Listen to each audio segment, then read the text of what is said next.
नमस्कार, मैं सौम्या मिश्रा और आप देख रहे हैं मौलिक शक्ति। 12 तारीख, जिसे कि बहुत ही अहम तारीख बताया जा रहा था, कहा जा रहा था कि आज किसान अपना मोर्चा लेकर दिल्ली पहुंचेंगे। कल 13 तारीख को किसान मार्च निकालेंगे और इस सब के बीच सरकार ने अब आज शाम को उनसे बातचीत की बात कही है। सरकार ने कहा है कि आज शाम में हम बातचीत करेंगे, बातचीत में उन्हें समझाने की कोशिश की जाएगी, एक सॉल्यूशन, एक हल निकाला जाएगा। मगर किसानों का कहना है कि दो तरफा राजनीति हमारे साथ नहीं चलेगी। दोस्तों, दरअसल किसानों का कहना है कि बुरी तरीके से प्रताड़ित करने में सरकार उन्हें लगी हुई है। अलग अलग तरीकों से उन्हें परेशान किया जा रहा है। उनके घर से लेकर सड़क जाम से लेकर हर जगह तक उन्हें परेशान किया जा रहा है। उनका कहना है कि सरकार अगर सड़क पे हमें रोकती है तो समझ में आता है वो कानून के अनुसार है, लेकिन क्या घर पे जाकर धमकाना सही है?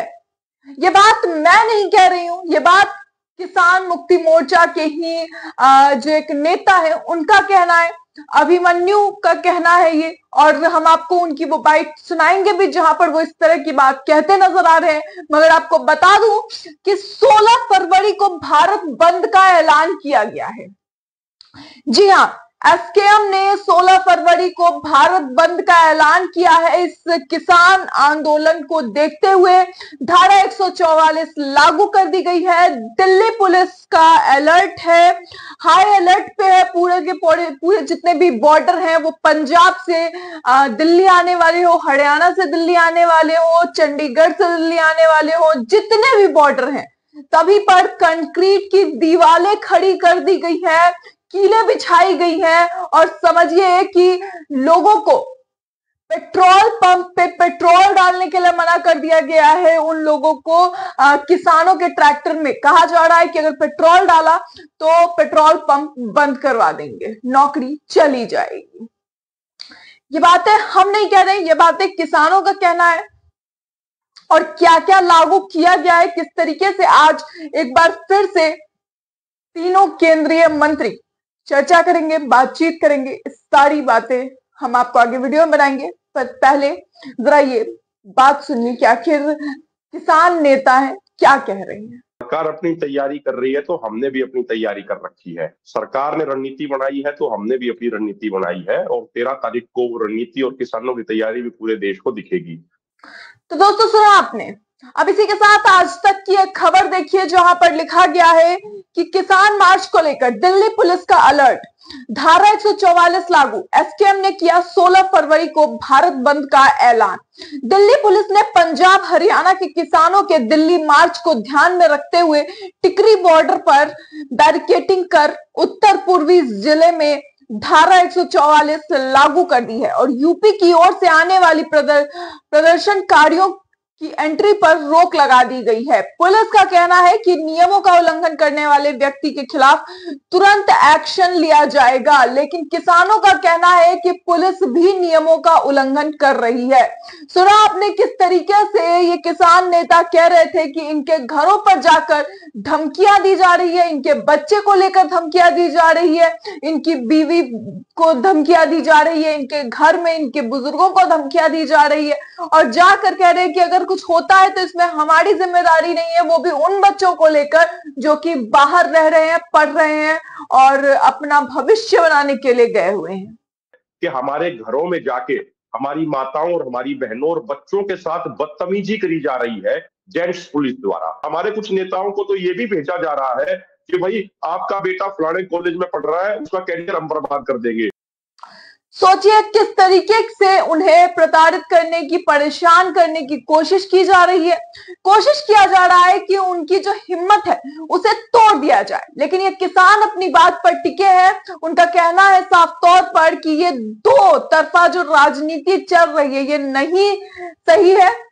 तानाशाही और बातचीत दोनों एक साथ नहीं चल सकती। हम बातचीत के लिए हमेशा तैयार हैं, लेकिन तानाशाही नहीं चलेगी। और इसी के साथ 13 तारीख को लेकर क्या बड़ी बात कही गई है वो भी सुनिए। सरकार अपनी तैयारी कर रही है तो हमने भी अपनी तैयारी कर रखी है। सरकार ने रणनीति बनाई है तो हमने भी अपनी रणनीति बनाई है, और 13 तारीख को वो रणनीति और किसानों की तैयारी भी पूरे देश को दिखेगी।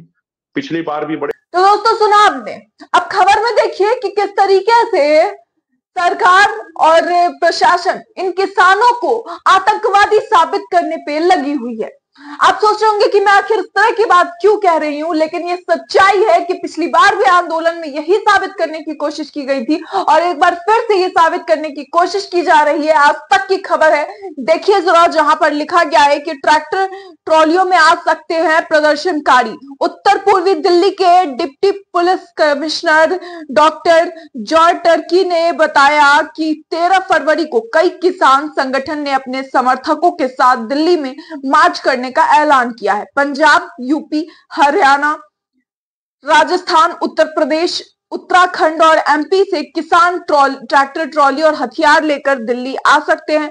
किसान संगठन अपनी मांगें पूरी ना होने तक दिल्ली की सीमाओं पर बैठने की भी संभावनाएं हैं, यानी कि वो ट्रैक्टर ट्रॉलियों में अपना अनाज, अपने खाने पीने की चीजें, जीविका के लिए जो अहम चीजें होती हैं वो लेकर आ रहे हैं। साफ तौर पे वहां बैठा जाएगा और वहां से तब तक नहीं हिला जाएगा जब तक उनकी मांगे पूरी नहीं हो जाती है। उन्होंने आगे ये भी कहा है कि पिछले दिनों विरोध प्रदर्शन के दौरान किसानों ने जिस तरह अपना अड़ियल रुख अपनाया, यानी अब अपने अधिकार की मांग अड़ियल रुख अपनाना हो गया। सरकार के आश्वासन के भरोसे पूरा देश बैठा रहे वो सही है, लेकिन अगर अपने अधिकार की मांग कर दे तो वो अड़ियल रुख होता है। शब्दों पर गौर करें दोस्तों खबर के। उसी को ध्यान में रखते हुए उत्तर पूर्वी जिले में धारा 144 लगा दी गई है, यानी कि ट्रैक्टर ट्रॉलियों में पहले तो हथियार लेकर दिल्ली आ सकते हैं ये कहा जा रहा है, और अब कहा जा रहा है कि जिस तरीके का अड़ियल रुख है उस वैसे में ये सवाल उठ रहा है कि ऐसा ना हो कि हथियार लेकर आए और एक बार फिर से किसी तरह का कोई हंगामा करने की कोशिश करे।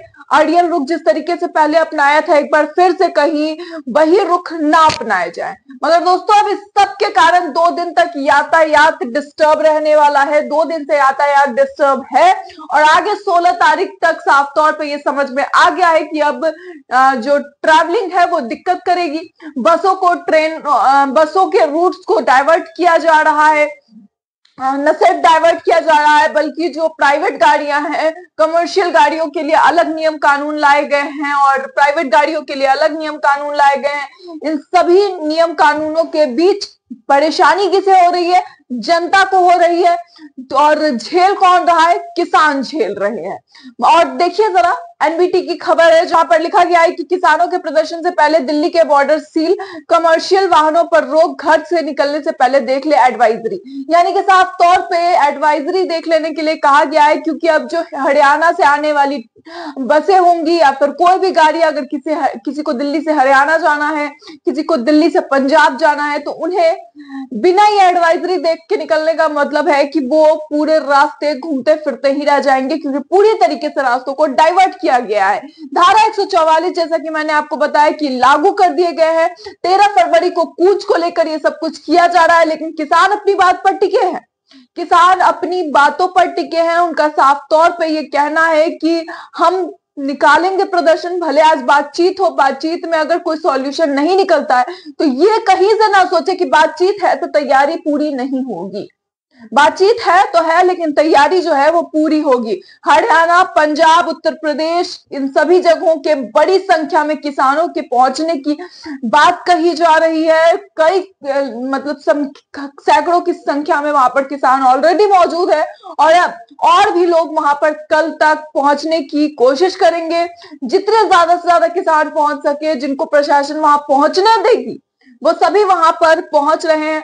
अब सवाल ये उठता है कि आखिर किस किस बॉर्डर पर सुरक्षा कड़ी की गई है। आपको बता दें कि दिल्ली के सिंघू बॉर्डर की बात कर ली जाए, गाजीपुर बॉर्डर की बात कर ली जाए, उसके सिवा कापस हेरा बॉर्डर और कालिंदी कुंज, डीएनडी नोएडा बॉर्डर पर सुरक्षा के इंतजाम कर दिए गए हैं। सिंघू बॉर्डर पर सोमवार से ही जो है वो कमर्शियल जो गाड़ियां हैं उस पर प्रतिबंध लगा दिए गए हैं, यानी कि आज से ही प्रतिबंध लग चुके हैं। और डाइवर्जन की बात करें तो NH44 पर डाइवर्जन होगा। दिल्ली से सोनीपत का रास्ता, पानीपत, करनाल, कुरुक्षेत्र की तरफ जाने वाली जितनी भी अंतरराष्ट्रीय राजकीय बसें हैं जो कश्मीरी गेट से खुलती हैं, या फिर मजनू के टिले से खुलती हैं या फिर सिग्नेचर ब्रिज से खुलती हैं, इन सभी बसों के जो रास्ते हैं वो डाइवर्ट किए जाएंगे। लोगों को काफी ज्यादा परेशानियां होगी इसमें, ये आम सी बात है। गाजियाबाद से हरियाणा के लिए भी कौन कौन से रास्ते हैं उसे भी लेकर अलग अलग सलाह दिए जा रहे हैं। इसके सिवा दिल्ली में प्रदर्शन करने किसान की कौन कौन से मोर्चे आ रहे हैं, ये सारी बातें कही जा रही है। 13 तारीख की जो है वो लगातार गारंटी दे दी गई है कि 13 तारीख को कानून को संभाल के रखे पुलिस। न्यूनतम से न्यूनतम भी जो चीजें हैं वो कम से कम इतनी तो जरूर रहेंगी कि किसान दिल्ली में प्रवेश कर जाएंगे।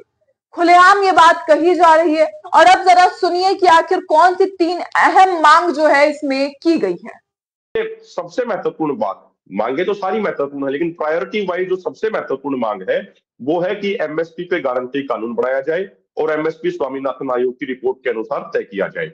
जो दूसरी महत्वपूर्ण मांग है, किसान मजदूरों की पूर्ण कर्जमाफी हो। और तीसरी और सबसे महत्वपूर्ण मांग है कि लखीमपुर खीरी के घायल और शहीद किसानों को न्याय दिया जाए। तो दोस्तों सुना आपने, ये 3 अहम मांग जो है इसमें दी गई है। एमएसपी हो गया आपको, उसके बाद हो जाता है कि जिनकी जो पिछली बार शहीद हुए थे किसानों के अनुसार उनको मुआवजा दिया जाए, और उसके सिवा जो तीसरी मांग थी उनकी कि भुगतान किया जाए। वो सारी चीजें हैं। अब इन तीनों मांगों पर, ये 3 मेन अहम मांगे हैं जो उन्होंने सबसे ऊपर रखी हैं। इसके बाद और भी अहम मांगे हैं। अब चाहत कई होती है, लेकिन उसमें नेगोशिएशन करते करते में क्या ये 3 मांगे भी पूरी होंगी जो सबसे अहम इनके हिसाब से है? ये तो आने वाला वक्त ही बताएगा। इसे लेकर आपकी क्या राय है? अपनी राय कमेंट बॉक्स में जरूर बताएं। ऐसी और खबरों के लिए देखते रहिए मौलिक शक्ति।